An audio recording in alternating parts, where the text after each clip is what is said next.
Today I want to show you how to set up and use a marker rod. For a marker rod, ideally you want a rod with a nice stiff crisp action. The next most important thing is the reel. I've got an absolutely ancient Shimano LC here. The really important thing with your marker rod setup is that you must use braid. We've got some 50-pound braid on this spool here. Braid's really important for your marker rod because you must have something without any stretch. Now, I could set this up with just the braid. I'm not going to do that. I'm going to use a mono leader. One of the problems with using a marker float is that it's very easy for the marker float to tangle and not bob up. So the next step, I'm going to connect a mono leader to the braid. In this case, I'm using Sunset Amnesia in 30 pounds. Very cheap, low memory. It's quite thick, this stuff, but you want that for the anti-tangle properties. To connect it to the braid, I'm going to use what's called a marhin knot. So to tie the marhin, we're just going to start with a simple overhand knot. And we take our braid, pass this through the kind of same direction that the main piece of mono there exits that loop.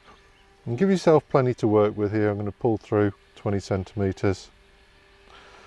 And then we're going to whip 10 times down, and then we pinch it there, and we're going to whip 10 times back. 10.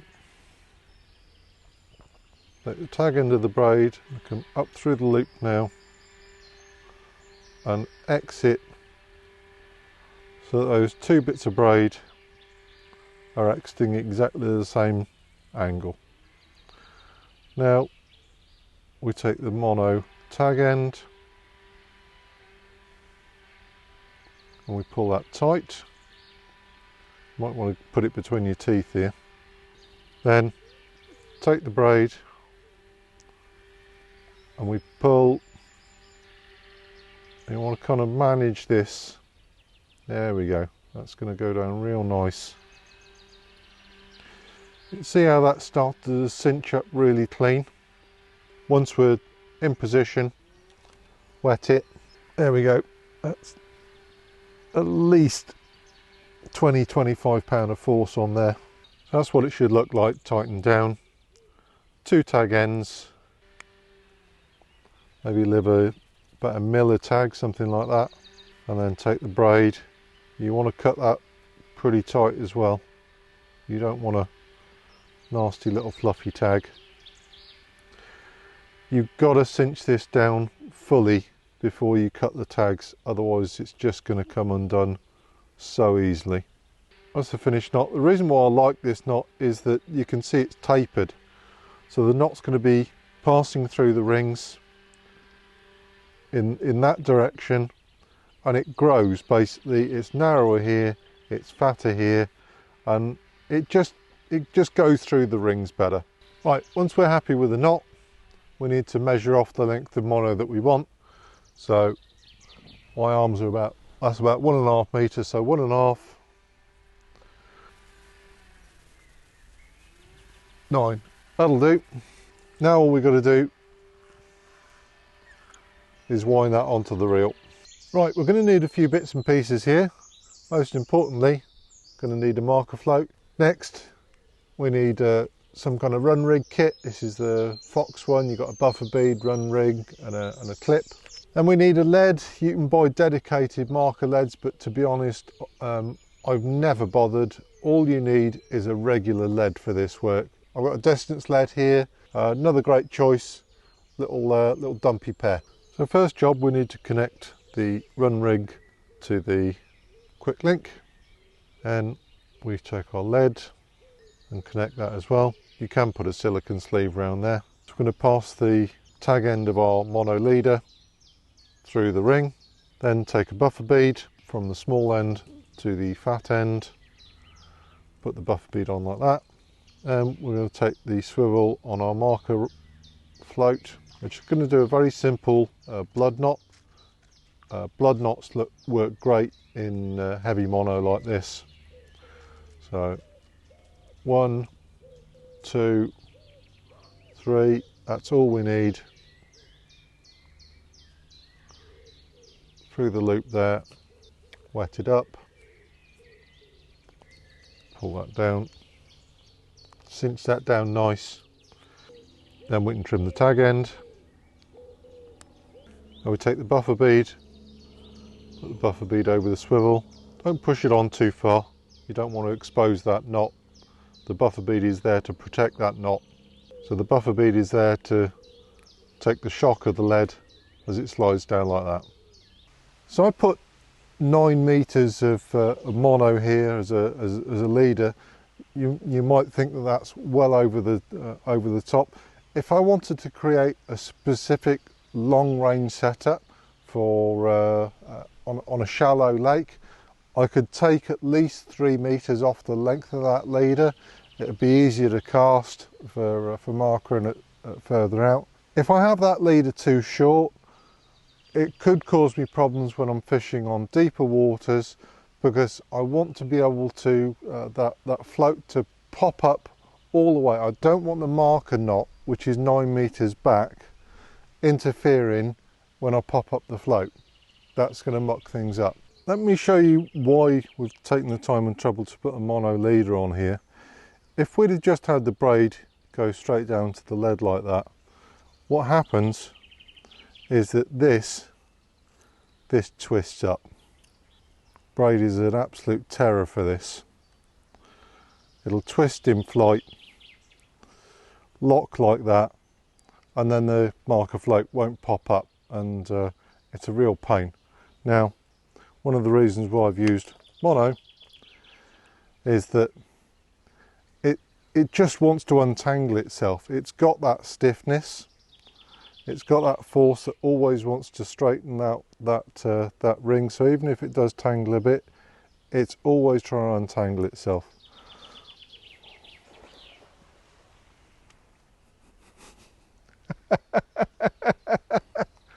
Afternoon. Okay, marker rod's ready to go. First thing we've got to do is dip the spool to wet the braid. Very important that to avoid wind knots.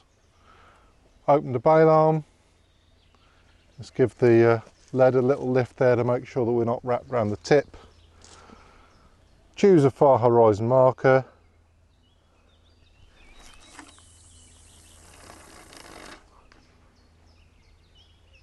And feel the lead down.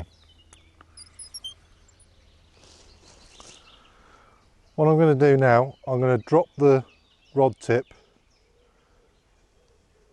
and low to the surface of the water. I'm going to draw the float back. Now I've just come on, tip's just starting to jag there a bit, just come on to the back of the spot. I turn and face the lake, point the rod at the spot, turn the handle until the float is down, pulled tight against the lead,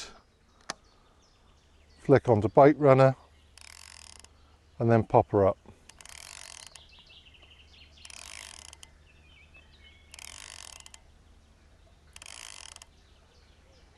There we go, popped up at 5 foot plus 6 or so inches for the length of the marker stem, 5.5 foot there at the back of the spot.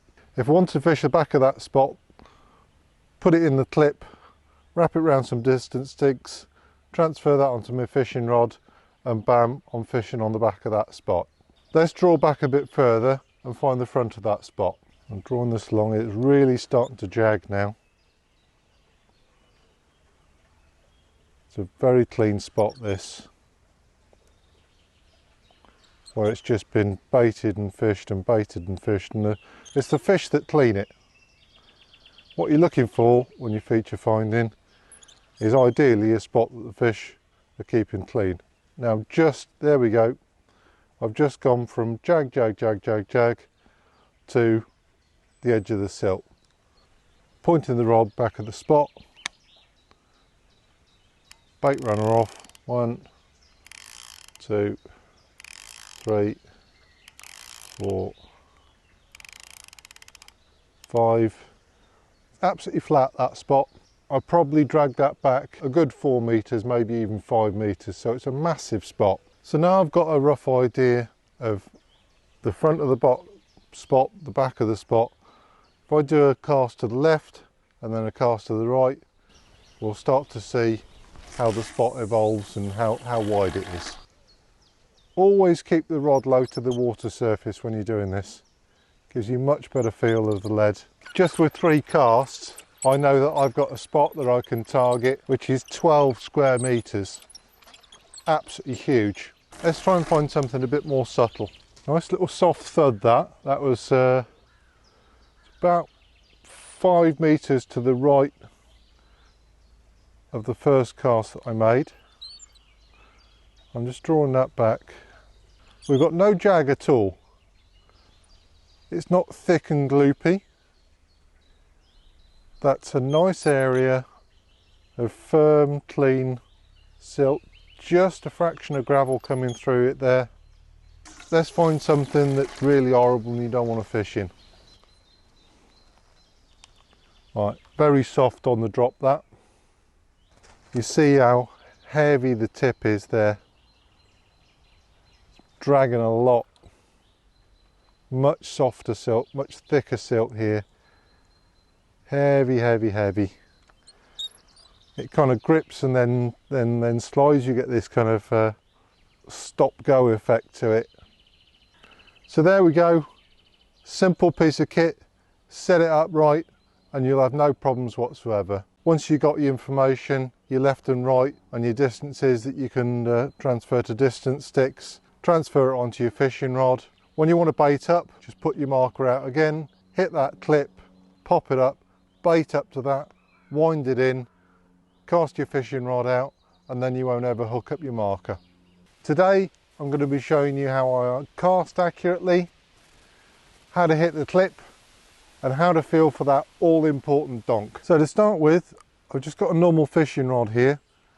I've got braid on this and a bare lead, so it's basically set up as a leading rod. I'm going to use this for the demo initially because it's going to give you a really good indication, a visual indication of when that lead is hitting the bottom, and you'll see the flex in the tip. We got braid on here, so the first thing I've got to do is wet the spool. So this is all about hitting the clip. I've just cast out here to a known mark, and then I take the line and I wrap it once, twice around the clip. I always go clockwise. It's just my preference, I guess. You can go either way. So the first thing we need to get right is the feet. I'm right-handed, so it's the left foot forward.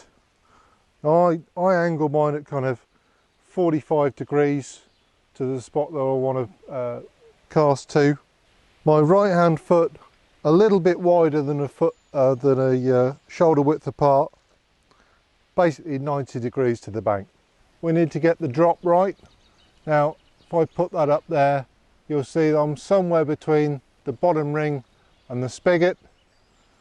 If I was looking for maximum distance, I'd want to be around the spigot, but if I'm looking for accuracy, a slightly shorter drop is what I prefer. Arms extended, lining the rod up with the far distance marker,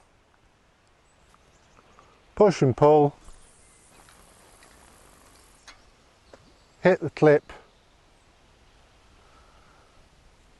and raise the rod.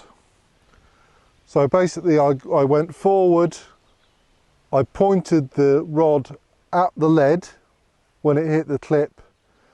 As it hit the clip, I then drew back, raised the rod, and that maintains tension in the line.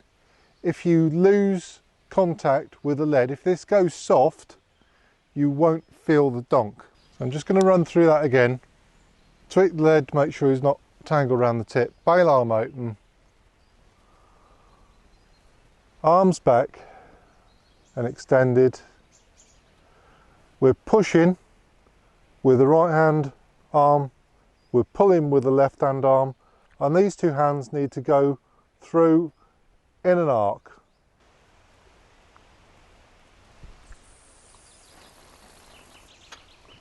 hit the clip, lovely. The secret is you've got to cast just hard enough. If you don't cast hard enough, obviously you're not going to hit the clip. If you cast too hard, you're going to get bounced back. So the force of the cast is all. If you're struggling to hit the clip, and this is something that takes a lot of practice, I found that if you hold the rod flatter when the lead hits the clip just above the surface, and as soon as it's going to hit the clip you start slowly raising the rod, that'll make sure that you're in contact with the rod for longer. It's also a really useful technique if you're fishing over a shallow spot, something like 3 or 4 foot deep. Trying to feel the donk over that amount of depth is very difficult, but if you virtually lay the rod flat, overcast it and draw it up just as you start raising the rod just before you hit that clip, it's a lot easier to do. So that's feeling the donk with a dedicated leading rod. I've got very little stretch in this braid, so it's kind of easier. You get a huge amount of sensation travelling up through the rod, and I can tell, the firmness of the donk that I get, just how hard that spot is, even before I've dragged it back. If it's on firm silt, I'm going to get a thud. If I'm on rock or gravel, it's absolutely going to smack down. It's going to feel very different when we actually use a fishing rod. I've marked this fishing rod up at exactly the same distance, so let's have a go with that now. So we've just got a standard 3 ounce pair, 1 metre of leader and some 20-pound mono here, so very typical kind of general carp fishing setup. I haven't put the rig on yet, that's next stage. So stance is the same, target's the same, action's the same.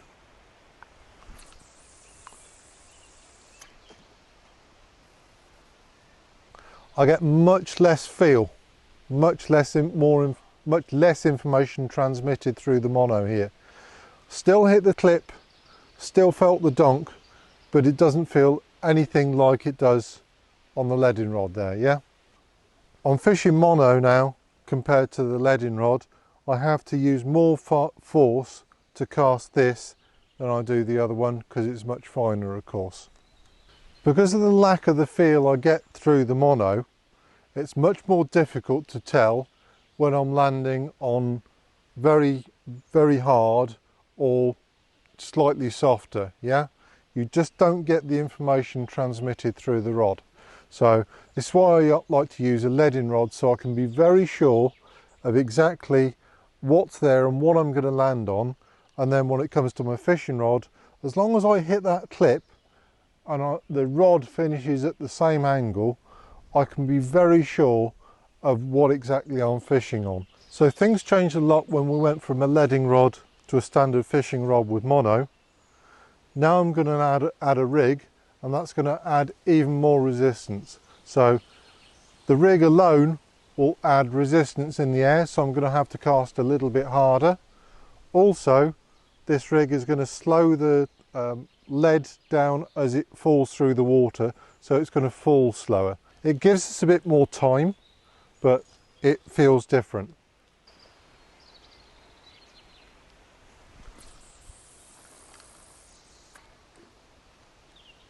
Now that was very soft actually in the end.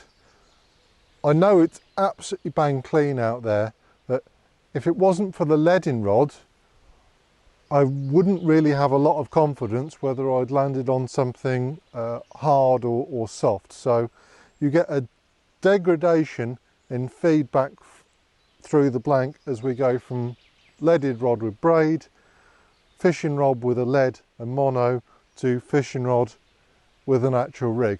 I could make it even less sensitive by attaching a small PVA bag of crumb or pellet or a PVA stringer, etc. It might help make the cast kind of more tangle free, but in terms of feeling the donk, it dulls the sensation. So if you're fishing a spot where it's really important to know you know, it's a small spot perhaps and you're looking for that the same feel each time, then I'd definitely go for just a single bait without any PVA, etc., and possibly even a smaller bait in order to get the ultimate feel.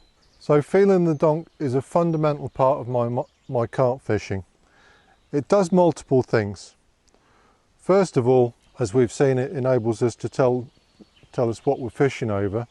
Now, when that lead's flying through the air like that, lead is obviously going first. When I hit the clip, the lead decelerates, drops, and starts to spring back basically. At the same time, it throws the bait forwards like that. So the leg comes forwards, stops, rig goes forward, drops, comes back. And what it does is that the lead is pulling the rig straight. Now landing this like that on the water, when it's falling through the water like that, it means that this is held straight all the way to the bottom. So it eliminates tangles. Yeah, just getting that rig to turn over eliminates tangles, falls through like that, and it means that your presentation is spot on. As you get more into this, you'll notice that different leads fall through the water at different speeds. So we started off with a 3-ounce flat pair. I've got here a 3.5-ounce trilobe. Now this trilobe falls through the water, almost kind of flutters down like that. If I'm fishing a very, very shallow spot, like 3 foot deep, and I want to feel the donk, then fishing a lead like that, it's going to fall through the water slower. It's going to give me, it might only give me another 1/4 of a second in order to get that drop, but it can be the difference between getting a reliable donk and just missing it time after time. So let's have a little chuck with a trilobe here. Same spot, same distance.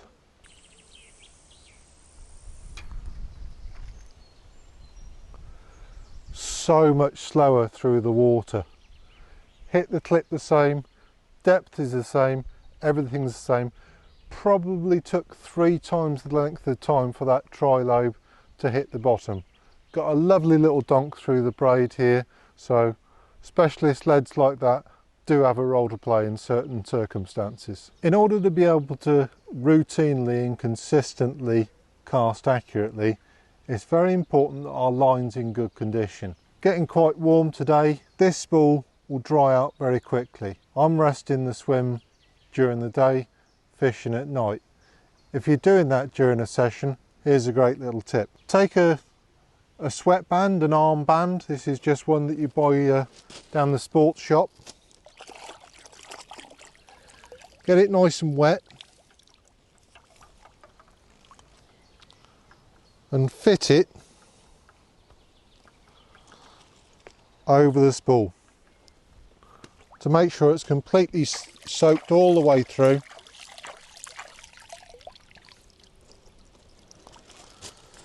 Give it a final dosing. Now, even in warm weather, that water and that sweatband is going to keep that line nice and moist. You've got to remember, nylon, mono, is hygroscopic. Hygroscopic means that it absorbs water over time. If it absorbs water over time, it also loses water over time.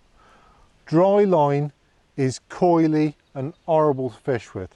If you keep your spools wet like this, especially during dry weather, when you go to fish with them, the line will fly beautifully through the rings. It'll be coil free, it'll lay lovely on the bottom, so much nicer to fish with. Today I want to talk to you about distance sticks, when I use them, how to use them, and most importantly, when not to bother. To begin with, let's have a look at what distance sticks are. You can go out to the shops, your local tackle shop, and buy, bespoke, specialised distance sticks just for this purpose. Personally, I've never bothered. All you actually need are 2 bank sticks. I use 12-foot rods. When people talk about wraps, you're talking about a 12-foot rod. Obviously, if you were fishing 13-foot rods, then you'd be calling a 1 wrap 13 feet. 12-foot rod is a wrap. So to start with, I'm just going to put a bank stick in, and I'm going to put the butt inside the bank stick like that. Then I'm going to come up to the other end, and I'm going to put the bank stick in the ground like that. And this time the far edge of the bank stick is at the tip. That is exactly 12 foot externally around each bank stick. So I've set one of my rods up as a leading rod. So we've got braid on the spool with a braided leader. I've just tied on, I think that's a 3.5 ounce lead, something like that. So I'm just going to have a little chuck about to see if I can find a nice firm feature to fish to.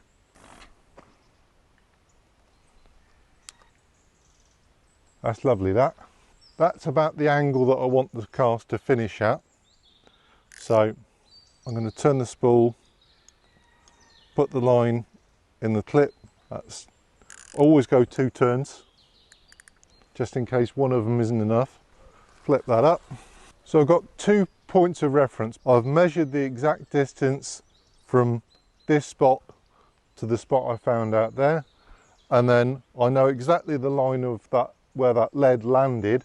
So as long as I put it exactly on that line, I should be exactly there. Let's have a rechuck with this leading rod to make sure I'm right. Yep, perfect. Now all we've got to do is transfer this information onto the distance sticks so we know exactly how many wraps it is from here to that point. So to begin with, what we're going to do is we're going to take our lead and we're just going to wrap it once around the left hand stick. So I'm just going to open the bail arm. You don't want to pull this off through around the clutch, otherwise you twist your line badly. So that's 1 wrap. 1, 2, 3, 4, and when you're doing this, just manage the line through your fingers basically. 5, 11 and 14 inches. We note that down, and then we can transfer that information onto the fishing rod. We're going to leave this one clipped up, so at that distance anyway. So now I'm just going to wind that one back in, and when I wind it back in, I always kind of do it the slow way. Just go round. It maintains tension on the line for me. You have to be a bit careful that you don't bash the rod tip on the bank sticks, but it's not hard. Take that off the bank stick. I'm just going to wrap the lead around the handle and put that to one side for the minute. So now we've got our fishing rod. This is just set up with some 0.38 big game. I haven't put the rig on yet. Wrap once around our left hand stick. Open the bail arm and we go again. 1, 2, 4. Now you notice that I'm always just going kind of in a clockwise loop basically. I know some guys say, well, you've got to do a figure of 8. Don't really understand why that would be necessary, but if that's what works for you, great. Personally, I just do it in one continuous loop. That's 11, and that is our 14 inches or whatever back. Spin the spool round to find the line clip. Yeah, that's perfect there. Put it around the line clip twice, and then just wind it back in. Still maintaining tension on this line. So there we go.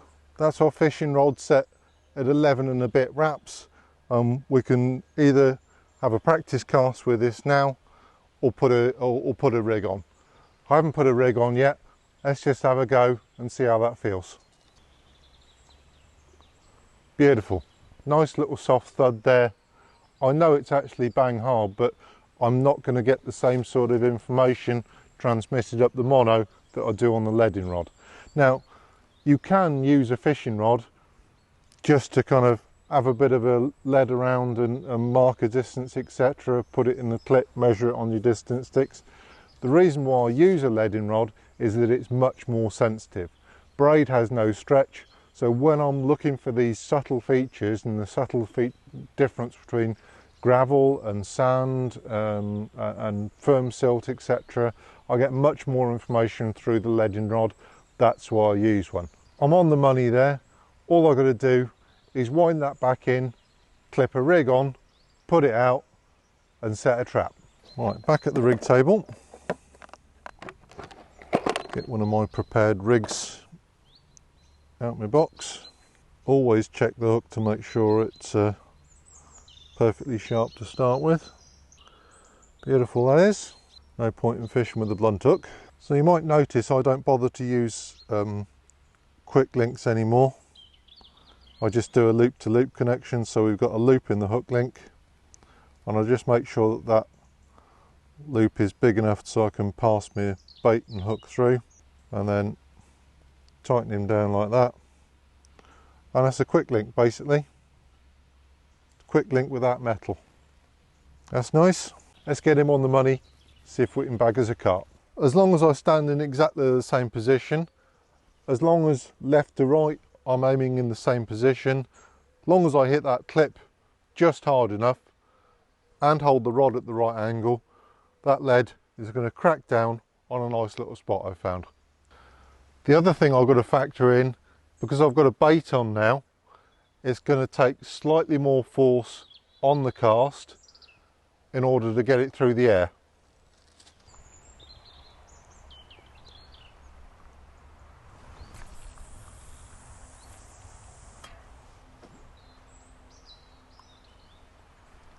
Perfect. The next really important thing to do before I put it on the rest is take it out the clip. If you don't take it out the clip, there's a very high probability that carp's going to drag your rod in. So take it out the clip, close the bail arm, then we can set it on the rest, stick the alarm on and wait for that bite. Very, very good for, fishing short, medium range and stuff. Personally, when I'm out down the reservoir smashing lads as far as I can humanly put them, do I bother to fish to the clip?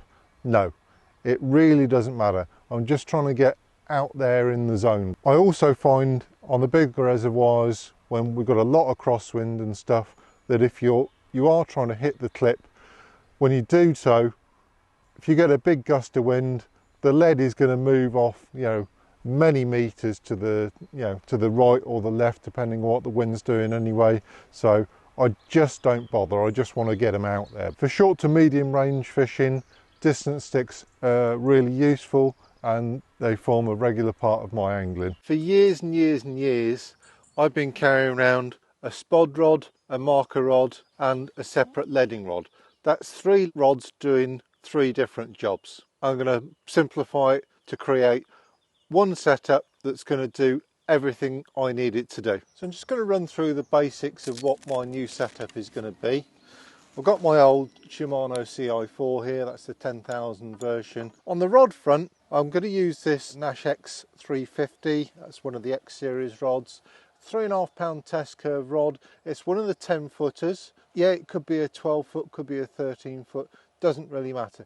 I don't need a 12-foot rod for fishing this venue, to be fair, so a 10-foot rod, but a 3.5 pound, that's the important bit. If spodding is more your thing, then just up to a 4.5 pound test curve rod if you want to follow this setup. The most important part of a multi-featured setup like this is what we actually use for the line. So I'm going to put some spod and marker braid on this reel. I've figured out a trick now using a different style of marker float where I can actually use a braided leader, and this is what enables this setup to do multiple jobs. So this next bit is quite important actually, because this is the trick that is going to enable this simple little setup to do 3 jobs. We're going to be doing 2 loops. I'm going to offer up 20 centimeters because we want one small loop and one big loop, and the small loop is really quite tiny, so that's a basic overhand loop knot, 5mm, 10mm long, something like that, and then we've got this really long tag end. We need to create a second loop, so I'm going to take that there, wrap that through and then make a nice big loop.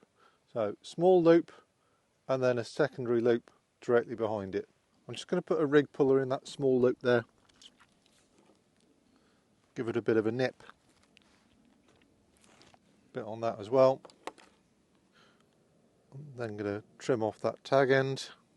So the first setup I'm going to show you how to create is the leading rod setup. It's the simplest basically, and all we need to add is a lead.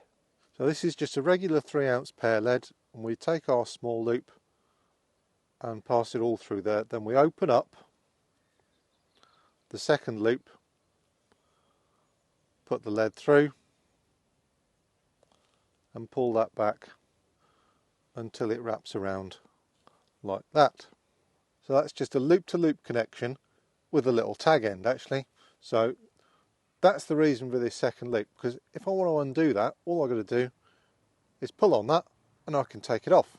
Undoing loop-to-loop knots in braid, if you don't have a little tag end like this, can be quite tricky. You have to pick at it with a baiting needle and stuff. And so if you just leave that little tag in there, so easy to undo. Just open up the knot, pass it back off the lead, dunk, and he's done. So that's how quickly and easily you can pop a lead on and off with this twin loop setup. A basic leading rod setup like this is my go-to choice. It's much more sensitive than a marker float setup, and it also makes less disturbance as well. So I'll always just grab my leading rod, have a little bit of a donk around to find those magic spots, and then get fishing. Next up, I want to show you how to set this up as a marker float setup. So the first thing you'll notice is that this marker float is a bit different to the certainly to the traditional marker floats that I've used over the years, and you've got this nose cone here that you unscrew. So the first thing I need to do is take the this is a super large ceramic ring. I'm going to pass our loop system through that. Then we need to carefully feed through the nose of the cone here, just like that. I just pass the leader through there, and then I open out our second loop, feed the tail end of the marker through there like that, and again we create our quick loop-to-loop connection. It can be just undone quickly as that. Then we can replace the nose cone. You can see you don't want that little tag loop there to be too large, otherwise it's going to jam in the thread, which you certainly don't want to do. And that hides all of the connection away neatly. We've still got this external knot here, but I'm not so bothered about that. On a really weedy water, doing this setup might not always be possible, because this nose cone is actually designed to hide that knot like that, but I can get away with it as long as there's not too much weed. Then I'll just open up the quick link there, pop the lead on, slide the tail rubber down, and that's the setup. Now there's a very specific reason why I've chosen this marker for the job. This big ring actually sits over the nose here, so when that's cast, it's impossible for this braided leader to kind of wrap round. On a traditional marker float setup where you have the swivel there, you'd have this business where the ring could do that and then the marker might not bob up. With this big ring setup, where it sits on the nose, that just can't happen. So it means I can use a braided leader instead of my traditional mono leader for my marker setup. For the leading and marker rod, it gives me increased sensitivity, because if I use mono for the shock leader, then I've got a bit of sponge there. So it's just, everything's working for me basically. So by using a marker float like this, it's enabled me to use a braided leader, and a braided leader gives me more sensitivity, and that helps me in my fishing. So let's swap this over quickly to a spod setup. All I've got to do is unscrew the cone, pull on my tag end, pass the marker float back through, cone comes off, and grab a spod. I'm just going to loop this on exactly the same way as I've done all the others. So small loop through there, and then we pass the big loop right the way over the entire spod. This is why we need such a big loop. That's loop to loop on, and he's ready to fly. So there you go. That's how you create a leading rod, marker rod, spod rod, all in one setup that can be swapped in seconds to change from one job to the other.